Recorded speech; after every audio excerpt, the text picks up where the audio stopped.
बरदरी foundation district Gujranwala का मानना इजलास लंदन इन मैरिज हॉल में मुनक़द हुआ, जिसमें मरकज़ी सदर जनाब फ़रियाद भट्ट और उनके साथ अमरीका से उमर भट्ट साहब ने ख़ुसूसी शिरकत की।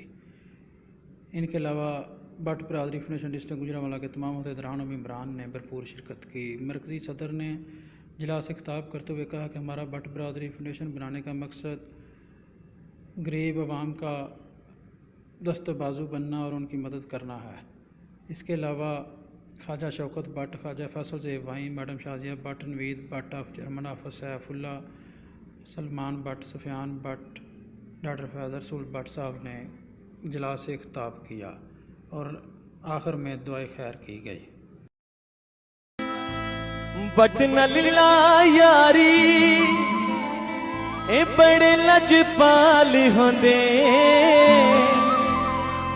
बट जे सज्जन होवे ए रब दा कमाल होंदे। बट नलीला यारी ए बड़े लजपाल होंदे, बट जे सज्जन